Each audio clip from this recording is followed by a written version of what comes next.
Hey guys, how you doing? Gavin Timms with REI Network. We're back with another episode. Before I introduce him, if you're watching or listening on the podcast or watching on YouTube, just do me a favor. Go ahead and like and subscribe. Again, straight away if you can. There's going to be comments on there as well. If you want to interact with us, we're going to be kind of active on there, answering any questions that you have. So make sure you go ahead and do that. Right, I want to get started and introduce a good friend of mine. Rowe. Ron, how are you? I'm doing great. Thanks, Gavin. Appreciate you coming on, Ron. So I want to find out and kind of find out or tell the audience a little bit about you. I know we go back years. We've done several things, on a coaching level. You've been in kind of multiple things that, we've had going on. You're currently in our accountability group as well. And I really wanted to get you on, Ron, because obviously your experience, you've done deals for a long time. So we're going to find out kind of what you're doing, how it looks. But when we talked the other day, what really I was like, hey, let's get on a podcast and talk. You used the word exploding. Things are exploding, right? And I was like, that's awesome. That's powerful. And we need to get you on and kind of share that. So we're going to be talking about how things are exploding. We're going to talk about collaboration, partnerships, which is a completely down my alley, right? Anyone that watches me, I'm all about collaboration and partnerships. That's how I do all my deals. That's all I've ever done. To get deals done. So I'm excited to find out what you're doing, for you to share, and we're going to go from there. So Ron, tell us a little bit about you, how you got started, what you've been doing, and kind of the location that you're working right now.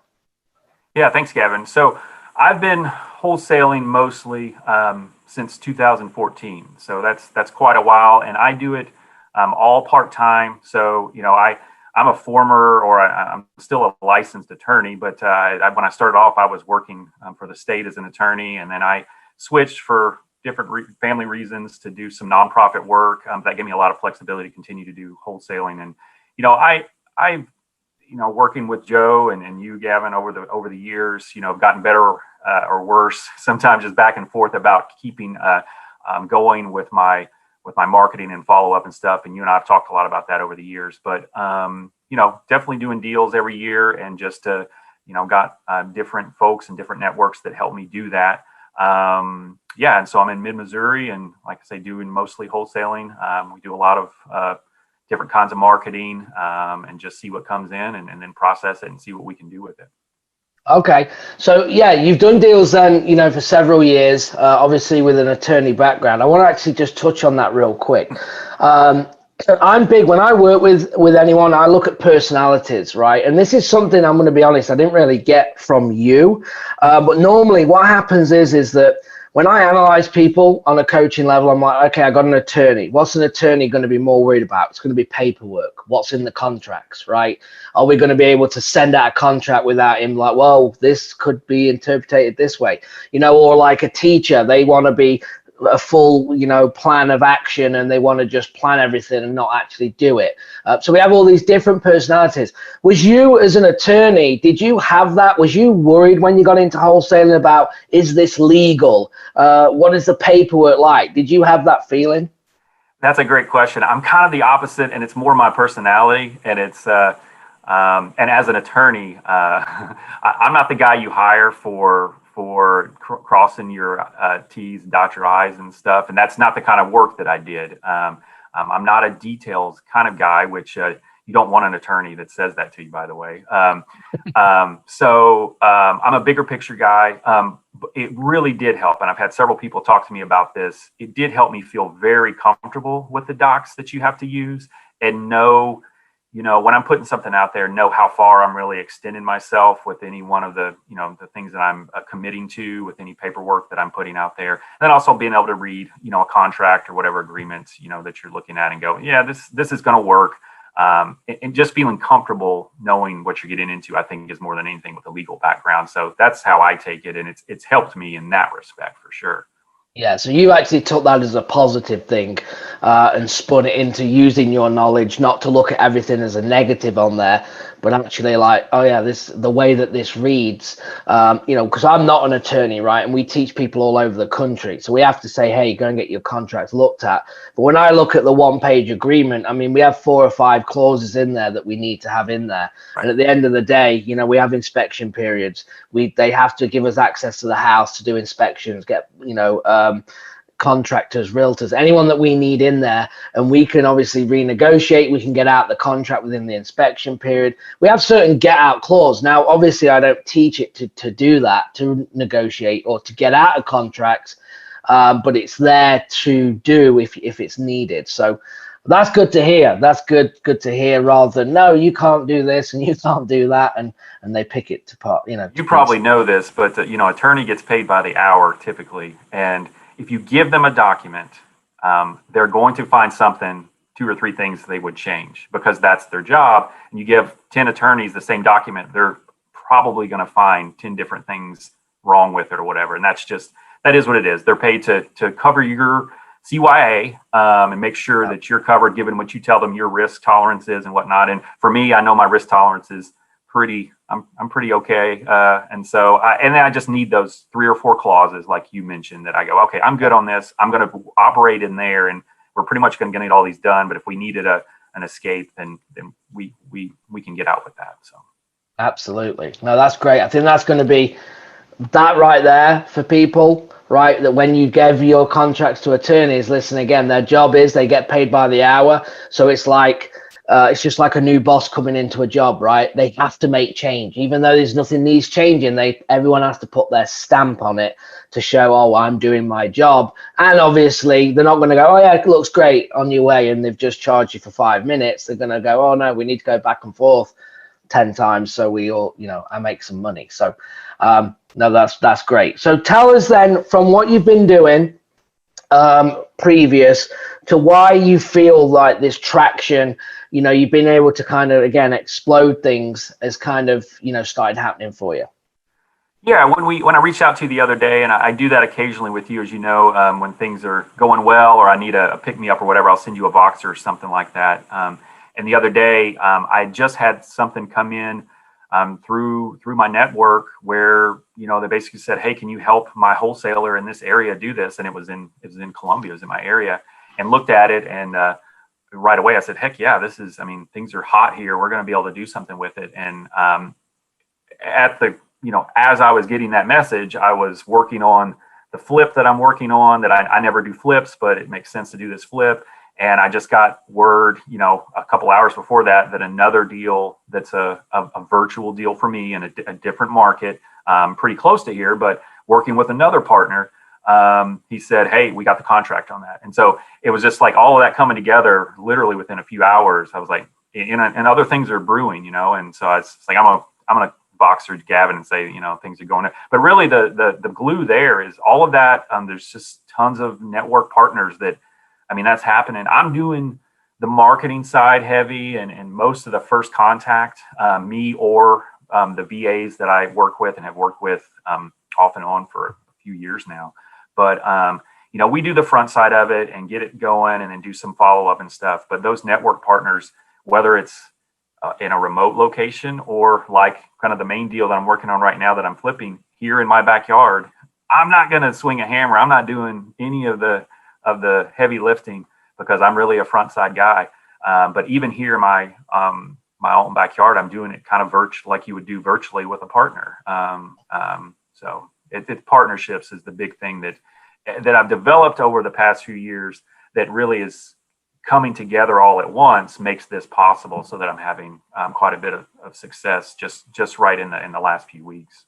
Yeah, absolutely. So networking, right? Huge. You got to be networking to build the relationships. And now you have obviously networking from new partners, but you've actually created kind of partners that you've had known for years and years, right? So I want to talk about the difference, in them. But what's cool is that multiple partners through networking, right? Again, I called my company REI Network, because everything's about networking. Who from networking is going to create opportunities, open doors for you to do deals. So let's talk about this flip. Why did you take the flip on? What's going on? Who's involved in that? Yeah, so this is a deal. Let me make sure I get it right. I think that this came in on my website. So I have a website. Don't go there. It's terrible. It's not terrible, but I just don't. I don't keep up with it. Yep. Another thing Gavin knows about me. I kind of put stuff out there. I'm not one to, make my website or everything look pretty and perfect or whatever. I just something a receptacle that gets me some of the stuff that I need, and then I'll take it from there. I used to put my deals up on my website so buyers could see it, and I could have a VA do that, I think, but at the end of the day, I text and call my buyers when I get something and they know. So I just do, the simple things. But this one Yep. came in through the website. It's in my home market, my farm market that's really hot right now. There's just low inventory. Everybody wants a home, but nobody's really selling. And so looked at it, and I got to look at it because it's here with one of my best friends, who's a realtor here, and I've known him for years. And we go look at it, and he goes, "Yeah, this is smoking. Let's figure out a way to do this." And he's so such a kind soul. He's not trying to push in my deal ever, and it's one of the reasons why I want to work with him even more. But in talking with him, we figured out a good price point to get it. I was kind of surprised that the seller took it actually, but it made sense for him. Talk with him, he was ready to get a certain amount, and we could give him what he wanted, and he knew that there was still work to be done. And so we're gonna close that one here in a few days, actually, I think. But we've got the bids in for the stuff that we need to do, and we're managing that. And the other part that I didn't say about this, so I'm not putting my own money in this. I bring in private funds because I don't usually do this. I'll just wholesale these deals normally. And so I'm really partnering with two other people that are friends of mine. And so it's really fun to do it that way when you can do it. But there's private money out there. I mean, there's tons of money sitting on the sideline is my impression. And that's a whole different podcast probably, but this was one that I was going in it thinking I was going to wholesale. And when I talked to my realtor partner, he said, let's figure out a way to do this. And he could do it. And so we have set it up, and we're midstream in it. We've got some rehab we're going to have to do, but this is such a hot market. We're looking at the things that are coming on right now and feeling really good about where we're gonna list it. And it's exciting. I mean, I don't normally do these, so this is even more fun for me. And my wife doesn't do too much of the stuff, but we're going to pick out kitchen cabinets and things like that. So I'm going to even bring her in. So everybody's getting involved. Yeah, and that could spark something. I'm warning you. See. So it happened to me. So my wife loves it now. So she actually wants to start flipping in Savannah, because she loves it. So we're going to be looking at that. We have a couple of flips in Bama. Again, I like to wholesale everything as well. But you're exactly right. We looked at our numbers and just thought, what, if we start taking some of these down, for instance, this one that we're working right now. We could have wholesaled it for probably 15, and we're set after borrowing, paying the money people, after closing everything, we should make 60 on it. So you just can't turn it down, and it's probably going to sell within 3 days because they just are. If you're priced right, in good condition, I mean, as I think across the United States right now, because the interest rates are so low, these things are just going boom straight off because there's not enough out there, especially in great condition like new remodels and stuff, or they've been flipped, so they're in great condition, moving ready. Hits that market and it's kind of gone. So that's awesome. So you do that, but mainly you do wholesaling. You like to do that. So how have people been reaching out? Is this just through networking and then this other deal that you're going to be wholesaling? How's that looking? So my main marketing channels over the past couple of years have been texting and cold texting, cold calling. We've gotten pretty good at that. I use REI Simple, Freedom Soft, REI Simple is my platform for texting. It's worked really well. And we use Mojo for calls. And I've got a little bit of a bird's nest situation with my day, keeping my CRMs connected, but my virtual assistants do a pretty good job of that and having those talk to each other or keep up with it and let me know where the information is. But so that's how I get the deals. This one that I'm wholesaling with a network partner south of St. Louis actually is one, we probably cold texted last year and talked to him for months. And, we could tell right then, we weren't at his price point, but he just needed to cook a little bit, as Joe would say sometimes, I think. So I get a call from him saying, "Hey, we need some properties over in this town. I mean, it's just hot." And he was one of a couple people I called up and got back in touch, and he was ready to go. And so got that partner to go see it and get it locked up under contract. And that's where we're at. And we're gonna wholesale it or list it, or I'm not quite sure what we're doing. But again, that's the partner's taking care of that. I mean, I did my part of our work together to get him something he could get under contract that he knows that will sell in that market. And, that's my part of this. And absolutely. So he's doing disposition now. Yeah, great. And that's the whole point of collaboration, right? Is that I see, I'll pick a husband and wife, for instance, right? Or a partnership that people work together. And the first thing is in a partnership is that you can't work on the same things, right? There's a certain amount of communication that needs to happen. Like if me and you were partnering, I have my select things that I'm doing, you have your select things that you're doing, and we'll communicate that that's happening, but we're not working on the same thing. What I see in partnerships is that, we're both going to do marketing. And it's like, why are you both doing marketing? Well, what should I do? Well, if one's marketing, one needs to be on the phone. Or if you're on the phone, get a VA to send out the office for you, right? You've got to look at making sure there's multiple things, multiple hats being worn in this business. And we need to make sure that you're spreading that workload out. And that's kind of what you're doing. And you're kind of filling both sides, aren't you? You're on a dispo side sometimes, you're on a marketing side sometimes, and you're fitting in the gaps where people need to get deals done.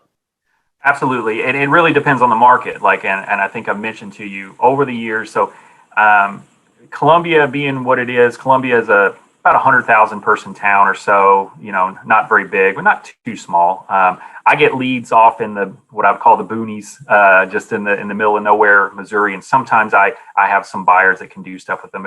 But other than here in mid-Missouri, Columbia, and some in Jefferson City, I don't have buyers lists in some of the other places where I work, like at the Kansas City area. I worked in Springfield for a while with a couple of partners, and then all over St. Louis with different partners. And in Des Moines, I've worked in Des Moines, Iowa area, and a little bit in Cedar Rapids over the past couple of years. But in those other areas, I don't have the buyers. So they're doing all the, whatever partners I have, they're boots on the ground, and typically they're finding. Now I can, because I've done this for a while, and actually I don't want to get off on a tangent, but I found my partner in Des Moines 2 years ago texting. I found a deal. I knew it was a deal, even though I just started working there. And I was like, I'm going to get this thing under contract. What am I going to do? It's like, well, I'm not panicking. I'm just going to go find a partner to help me do it. And, I was looking for buyers, but I was also looking for wholesalers, like, lots of people teach. And Absolutely. Lo and behold, the second person I talked to, he's my partner to this day. And if anybody's working in Des Moines, I'd love to help you connect with this guy, because he is one of the best partners I've ever had doing this business. He's just so good, and he's so thorough, and he really treats me well, and has a lot of buyers, has a lot of connections, and we can, disposition is not a problem there once we get something. Yep. So that's awesome. And again, it's my main model. That's why I love it, right? It does, you can do it anywhere. From the markets you're in, the markets I'm in, I have clients all over doing the same thing, because it obviously works, right? And if you understand that, I think a lot of people sometimes, like when they see a 10,000 or 20,000 or plus wholesale fee, they want it all. It'd be nice, right? It'd be nice just to say, I'm going to put 20,000 in my pocket, right? But what work have you got to go through to get that deal where from day one, I can do 4 or 5, 6 of them with somebody else to my one. So overall, I've got half the effort level going in. We're doing more deals, so I'm making more money. We did a deal with a guy, a friend of mine in Phoenix. A client bought me the deal, and I said, I can move this deal for 10,000 over right now. I know he had it at 80,000. Okay. I can move it at 90,000, no problem. But let me see if I can do a connection here and see if we can get more money. So we were going to make 5 each, right? So I then spoke to a good friend of mine who's got about 16,000 people on his buyers list. You know, they do all the VIP stuff. And I said, hey, I got a client bought this deal. Do you think you can move it? We can make 10 on it, but what do you think you can do? So he looked at it. He's like, yeah, I think I can get more. So he actually sold it for 103,000. So I did a connection, right? So my effort was got this person, got someone else involved. We all made literally about 7,500 each, I think, after all said and done. So coaching client got an extra 2,500. I made my bit. He made his bit. And it was a win-win-win, right? And sometimes just through them connections, because he had better buyers, he had better relationships than me. And sometimes I don't stay in the middle. If a client brings me a deal, if I had you in Columbia, Missouri, and someone said, hey, I got a deal, I'm not going to spend my time to say, oh, I'm going to look for a buyer, I'll help you move it. I'm going to call you and say, hey, I got a client that's got a deal, will you look at it? And then I'll go, boom, I'll put you together and I'll stand out. If the deal's going to work with me or with, great, if it works with me, but I'll stand out to get it done, right? Because it all comes back round. It all comes back. That's what I was going to say. It all comes back around. I don't need a piece of the pie every time. It's always going to feed back in some way. So, and Gavin, especially someone like myself, that stuff that I typically focus on, if I'm on the front end and I'm not doing a lot of boots on the ground, I'm certainly not swinging hammers and stuff like that, because I can't do that. I can do boots on the ground, some of it, because I do it here. But I've come to the position, regardless of the market I'm in, I kind of come into it as a, what do you want to get out of this? You being whoever I'm coming to as the network partner. And I, within reason, I just let them set the terms. What makes you feel good about this, as far as the spreads go and things like that. And I just find that if they feel good and they're doing the boots on the ground and the stuff, then overall, we're going to have a good relationship going forward and be able to do more deals. Now, if I try to nickel and dime you and get, like, I want this and I want that, it's like, well, maybe we're not working together for the next one. And exactly, it's not cultivating a relationship. I mean, and since I'm not doing the heavy lifting, I mean, yeah, I've got my marketing costs and I've got my overhead and stuff I've got to worry about in some sense. But if I want to do deals, then I want to find people that do good work. And you only do that by doing deals with them and see what they do. I mean, if they do you right, then just keep working with them. Absolutely. No, this is awesome. Well, I'm glad to see, obviously, you're doing well. I remember, again, when we do speak, you already said it's normally a pick-me-up or you're flying high, which is great, right? Sometimes that's what you need in terms of, again, networking. You need to, the pick-me-up, because the business is hard. I think one of the main things that we worked on years ago for you was stop doing it all. Get it outsourced, right? The marketing, because you used to be kind of the roller coaster investor. When you were on, but when you're off, nothing was happening. And it's like, you got to outsource all of that. That needs to be running without you, whether you're in, working on your nonprofit, working a full-time job. The marketing's got to keep going.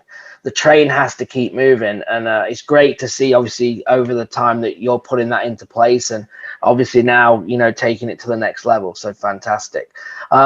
What would you say, Ron, if you were starting off, what would advice be for you? Like, after all the things that you've done, learned, what would you say to someone that was like trying to get in? Like, what would you say? I'm just curious. I think one of the biggest struggles, and still for me, I mean, is consistency and finding. And so, finding what you can do consistently with whatever goals you have. And I mean, if you know that you've only got a couple hours a day to give to this business because you've got a full-time job, or if you're going all in and you're chucking the job and you're going, to this, what can you do consistently, and don't fret too much about what that is, but pick it and do it and then keep up with that. And maybe that's talk to 2 sellers a day and try to make an offer or whatever, but do that every day, It's the consistency. It's the, compound effect. The slight edge is something that I don't live it. I do as I say, not as I do. I try my best, but these little things that you put together, and it's all little things, as in this business, doing them consistently over time. really, it's a tough part, but it gets it done. That's where it's at. And so continue to do those little things. Yeah. I love it that. really depends on what you're trying to do in the business, like what exact kind of advice I'd give to somebody, but that applies to everything. It's just whatever it is you're going to do is do at least something little every day and do it consistently. So basically what we're saying there is play to your strengths, outsource your weaknesses, and be consistent every day. And whatever that consistency is, if it's 30 minutes a day, be consistent and do 30 minutes every day. If it's 2 hours a day, be consistent and do 2 hours, right? Don't be, I work all week, I'm just going to work Saturday morning only, right? Because again, the way marketing comes, whether you're doing cold calling, whether you're doing texting, direct mail, PPC, Facebook, it doesn't matter. Leads are coming in at all hours, all over the place, and sometimes it can't wait all week, right? And for people that are doing that, you might say, well, it's better than nothing. I agree, it is, but you need to start looking to say, how many deals have I lost because I got that lead on Monday and I called them on Saturday, right? How many deals do you lose by doing that, by not doing the follow-up? So that's really, really good advice. So Ron, I really, really appreciate, obviously, you coming on, sharing. I think a lot of people are going to get a lot from this. If people are in your market, so if they're in Columbia, Missouri, or the outskirts there, what's a good way, if someone's got a deal, they want to partner with you, in your areas that you've talked about, is there some way that they can reach out to you? What would be the best way to do that? The best way is probably just to send me an email to my Gmail for this market, webuycomo@gmail, WEBUYCOMO@gmail. That comes in for these kind of deals. I do have a website, ibuyvidmohouses.com. That's a mouthful, but webuycomo@gmail is a good way to get in touch, and we can certainly. I'm happy to, as you know, like I'm an abundance guy. If I can help you, I will. If we can work together, great. If we can just, help you move deals, that's great for me. Yeah. So guys watching this, and here's the thing, when we do something like this, I'd really encourage, to go and if you're in these markets, is to try and get a deal, get a contract, right? And then get it over to someone like Ron and get it moved, and make money. Try not to obviously, just be hitting up questions. Just get on, start taking action, because people are going to take you more seriously, right? When you have something like that, just take the education, the courses, the videos you're watching on YouTube or podcasts, whatever you're doing, wherever you're at. If you're in them markets, get out there, take action, get making offers, lock up a deal, get it over, and get JV in to get it done. So awesome. Well, Ron, anything else before we get done? No, I appreciate you having me on, Gavin. I have been wanting to do this for a while. I'm glad I had some deals some explosions, so to speak, to be able to get on your radar and have something to talk about with you. So it's exciting. I appreciate the opportunity. No, likewise. And I think just lastly as well, I want to just ask you just your opinion. I've not, I just curious. We obviously just did the accountability group as well. I mean, did that kind of help, like, kick things in to gear to? I think the synergy of, again, taking action. I just had a renewed. I told my VAs, and you don't have to have VAs to do this stuff. I mean, as many of the people in the accountability group are just getting started. That's kind of what my comment of, hey, just talk to 2 people a day, whatever it is that you can do. I told them, I was like, hey, we're going to make 3 to 5 offers a day now, and as I told you on the Voxers, like, I didn't quite make my offers, but part of it was because I'm personally, with my time, processing these deals that we're actually getting going. So we kind of missed out on there, but the activity of doing the group, certainly for me has, it helped to get these things moving and some, again, whether it was follow-up or new deals, most of these are follow-up deals. So it's all a part of what we're doing in the accountability group. So. Yeah, absolutely. And that was the point of the group, right? Take massive action. It's not about coaching and courses and buying new things. It's just get on with it and do it. And you're right. Some people that are doing deals are not hitting the numbers. Who's complaining? I don't care. Oh yeah, you didn't hit your numbers, but you did 4 deals. Fantastic. Great. And that's the whole point of it, right? It's just taking that action, because when you take action, things happen magically. And it's a numbers game. And I wish, obviously, I never share people's scorecards, but it's the people that are doing deals are the ones that are making action. The ones that aren't doing are not getting any deals. Obviously, common sense, but it's just amazing when, oh, I'm scared of the phone. Well, once you keep doing it, it gets easier. Everything gets easier. Making offers, the marketing, just repetition of doing something is going to get better by taking action. So that's really good. Well, look, I appreciate your time. I know you're busy. Thank you for recording this. And yeah, remember, guys, Ron dropped his email. So if you're in his markets, hit him up. He'll be happy to JV, get some deals done, and we'll go from there. All right, Ron, appreciate you. Absolutely. My pleasure. Thanks, Gavin. Thanks. Bye-bye.